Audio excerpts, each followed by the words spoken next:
Hello दोस्तों, मैं सुरेंद्र कुमार आपके अपने चैनल SKP मैथ में आप लोगों का स्वागत है। हम लोग पिछले वीडियो में प्रतिशत से संबंधित कुछ सवाल पढ़े थे। आज उसी क्रम में आगे बढ़ेंगे। जो टाइप 4 तक कल हम पढ़े थे, आज 5वां टाइप का है। देखेंगे आज इस प्रकार के सवाल कैसे लगते हैं।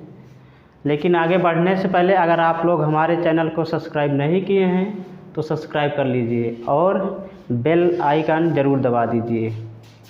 ठीक, देखिए, चीनी के भाव में 20% की कमी हो जाने से 240 रुपये में 12 किलोग्राम चीनी अधिक खरीदी जा सकती है। तो बताओ चीनी का पहले का मूल्य क्या था। इस प्रकार के सवाल SSC, बैंक, रेलवे सब में पूछा जाता है। ठीक, और इसमें कई प्रकार से सवाल पूछे जाते हैं। तो कैसे लगाया जाएगा, आपको केवल एक सूत्र याद करना है। पहले का मूल्य निकालने के लिए देखिए, आपको कल बताया गया था, अगर परसेंटेज कमी या वृद्धि हो जाए, अगर प्रतिशत कमी या वृद्धि हो जाए तो x/100 प्लस माइनस x गुणे 100 यहाँ पर रखा जाता था। ठीक, 100 plus x/100 plus minus x गुणे 100 रखा जाता था। ठीक, तो ये वाला सूत्र तो पुराना ही है। लेकिन अगर आपको यहाँ पर मात्रा और रुपया दोनों दे दी जाए, मात्रा मतलब क्वांटिटी और मूल्य उसका जो भी है वो दोनों दे दिया जाए, तो उसका केवल जहाँ 100 है 100 को हटा के रुपया बटे मात्रा कर देना है। ठीक, ये वाला सूत्र तो सबको पता है। x/100 plus minus x, plus कब होता है जब रेट में वृद्धि हो, और माइनस कब होता है जब कमी हो। यानी परसेंटेज में कमी या वृद्धि के लिए अगर प्लस है तो वृद्धि का लिया जाएगा, अगर कमी हो रही है तो माइनस यूज किया जाएगा। क्या यूज किया जाएगा?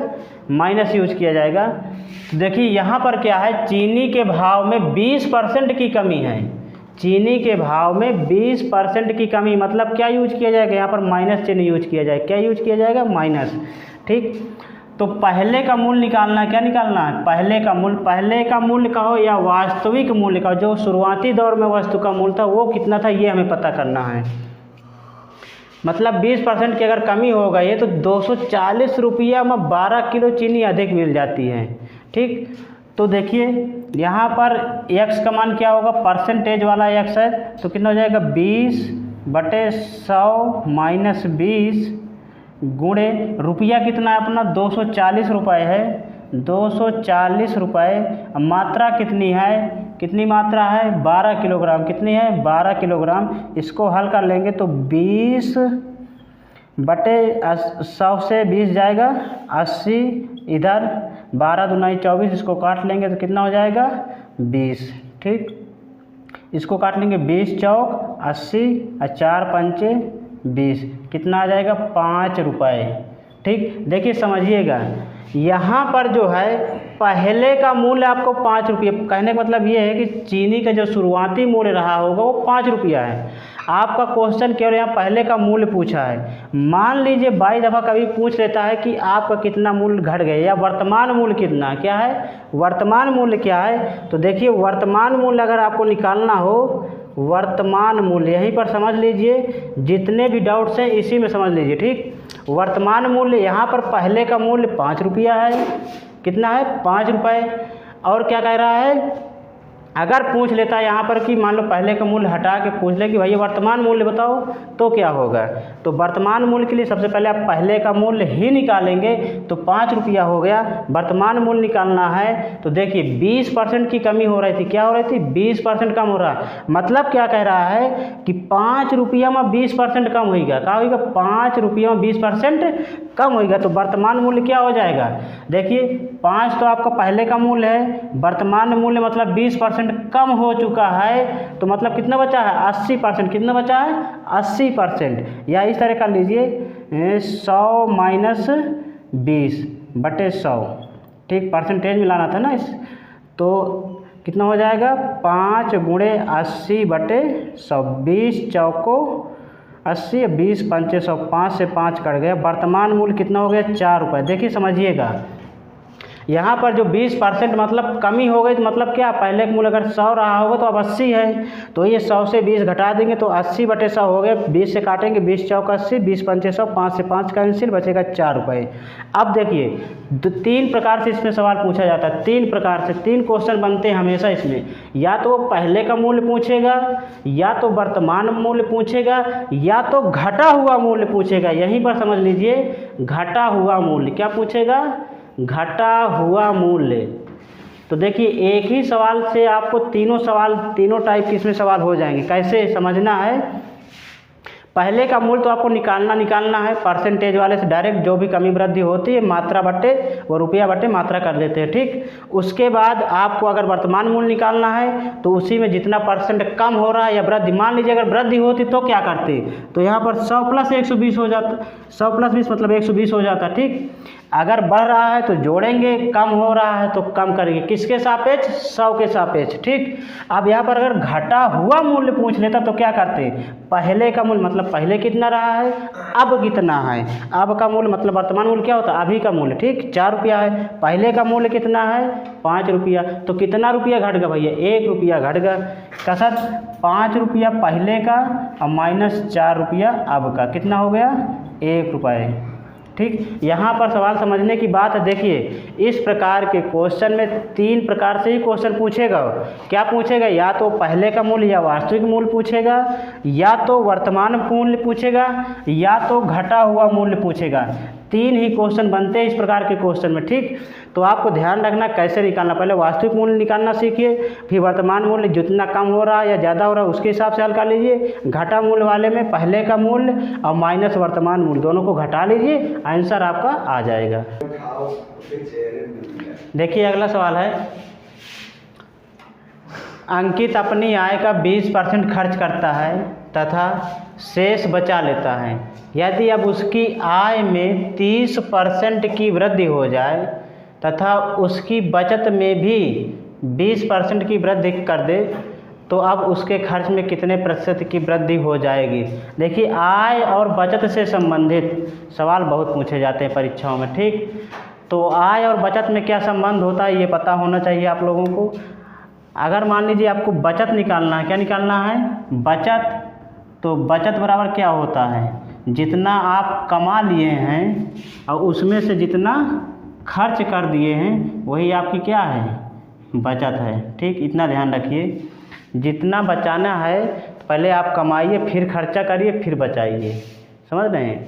चलिए अंकित है अपनी आय का 20% खर्च कर देता है। चलो शुरुआती दौर है, उसने मान लीजिए उसकी आय क्या थी, आय मान लेते हैं हम 100 रुपये थी, कितनी थी 100 रुपये थी।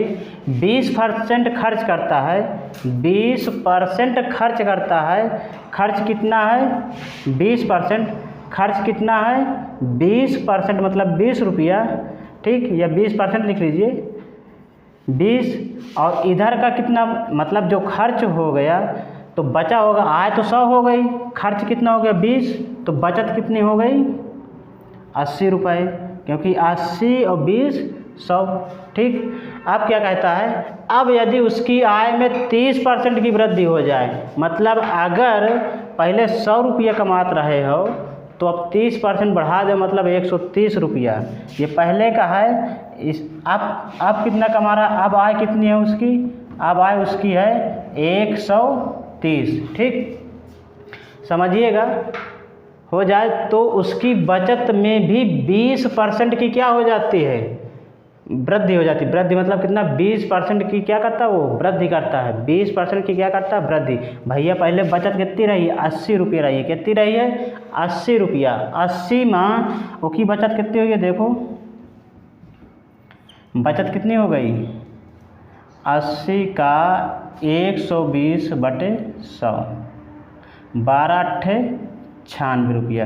देखिए कमाया उसने 130, बचाया उसने 96 रुपया, तो खर्च कितना किया होगा बताओ, तो खर्च कितना हो जाएगा 130 कमायो 96 रुपये बचा लिए तो खर्च हो गया कितना 34 रुपये, कितना हो गया 34 रुपया। सोचो पहले जब 100 रुपये कमाते रहे हो तो 20 रुपया आपका खर्च होता रहा। कितना खर्च होता रहा? 20 रुपया। अब जब 130 रुपया कमाते हो तो कितना खर्च होता है? 34 रुपया। कितना हो रहा है? 34 रुपया। तो आपको पूछा क्या खर्चन के बारे में? तो पूछा कि खर्च में कितने प्रतिशत की वृद्धि हुई। जब यह वृद्धि वाला या कमी वाला क्वेश्चन पूछे तो पहले दोनों का अंतर निकालते हैं, मतलब पहले का खर्च और आपका खर्च दोनों का अंतर कितना है, और जिससे तुलना की जाए वो नीचे जाएगा। किससे तुलना करना है? पहले वाले से, मतलब 20 से तुलना करना है। किससे तुलना करना है? 20 से। तो देखिए खर्चों का अंतर कितना है? खर्चों का अंतर कितना है? 34 माइनस 20, 14 रुपये। कितना है? 14 रुपये। तुलना किससे करना? पहले कितना कमाते हो, आप कितना कमाते हो, ठीक। तो हो जाएगा परसेंट वृद्धि जो भी आएगा तो 14/20 गुणे 100। परसेंटेज में आंसर पूछ रहा तो 20 पंचे 100, 14 पंचे 70, 70% उसका क्या हो रहा है? खर्चा में भी वृद्धि हो रही है, ठीक। चलिए देखिए, इस प्रकार के क्वेश्चन भी पूछे जाते हैं कि किसी परीक्षा में 52% विद्यार्थी हिंदी तथा 42% विद्यार्थी अंग्रेजी में फेल हुए। यदि 17% विद्यार्थी दोनों विषयों में फेल हुए तो कितने प्रतिशत विद्यार्थी दोनों विषयों में पास हुए। इस प्रकार के सवाल देखिए, इस प्रकार के सवाल जब हो आपको ये ध्यान रखना है कि आप पास की बात कर रहे हैं कि फेल की बात कर रहे हैं, ये आपको समझना है। देखिए यहाँ पर भी दोनों हिंदी और अंग्रेजी में फेल हुए और 17% दोनों विषयों में फेल हुआ, यानी दोनों फेले की बात कर रहा है। अगर आपको फेल की बात दिया है और बीच में पास भी पूछता तो आप 100 से उसको घटा लेंगे। क्या कर लेंगे? 100 से घटा लेंगे, क्योंकि टोटल 100% माना जाता है। देखिए अगर 2 विषय दिया है और उसमें से उभयनिष्ठ भी दिया है, जैसे इसमें हिंदी अंग्रेजी में दिया है और दोनों का भी दिया है तो उभयनिष्ठ हो गए ना। दोनों का दिया है तो इसमें एक समुच्चय का सूत्र वो बहुत कामगार होता है। Number of A union B, number of A plus number of B minus number of A intersection B. देखिए इसका मतलब ये है कि इन दोनों का योग अलग अलग दोनों का जो उभयनिष्ठ है, ठीक। तो देखिए ये सवाल में ये जो सूत्र है इसको समझना है। ये number of A union B का मतलब ये है कि टोटल कितने हैं और इसमें अलग अलग हैं और इसमें से दोनों उभयनिष्ठ की बात करता है। कैसे? देखिए इसमें दिया कि हिंदी वाले कितने हैं? 52, मतलब अगर हम हिंदी को ए मान लें तो ये 52 हो गया। अगर अंग्रेजी को हम बी मान लें तो 42 हो गया, माइनस दोनों मतलब ए और बी का उभयनिष्ठ कौन सा है? 17। ये क्या है? उभयनिष्ठ दोनों का कितना है? 17%। तो आपको कुल निकल आएगा, मतलब दोनों का निकल आएगा। तो number of A union B कितना हो जाएगा? 2 2 4 और 4 5 9, 94 से 17 घटा लीजिए। 14 में से 7 गया 7, ये बचा 8, 8 में से 1 गया 7, 77। यानी 77% लोग क्या हुए? दोनों विषयों में फेल हो गए।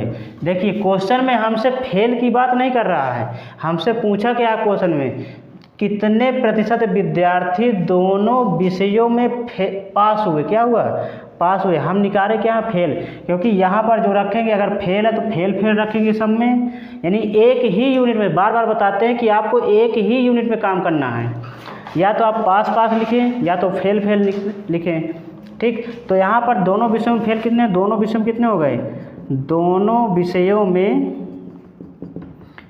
विषयों में फेल कितने हो गए? 77%। सोचिए अगर किसी भी परीक्षा में 77% लोग फेल हो रहे हैं तो पास कितने परसेंट होंगे? 100 से घटा लीजिए।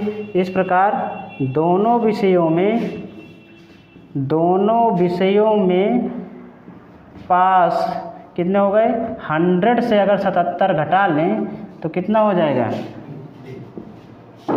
23%। कितना आ जाएगा? 23%। 77 3 80 20 100, ठीक। 23%। सी नंबर आपका सही होगा। देखिए इस प्रकार के क्वेश्चनों में आपको समझना भाई, याद रखना पड़ेगा, या तो आप फेल की बात करें या तो पास की बात करें। फेल और पास दोनों अगर मिक्स करें तो सवाल गलत। ठीक, हमेशा एक यूनिट में काम करना है। ठीक, तो आज की क्लास हम लोगों की यहीं तक रहेगी। हमारे चैनल को सब्सक्राइब कर लीजिए आप लोग, अपने दोस्तों में शेयर भी करते रहिए।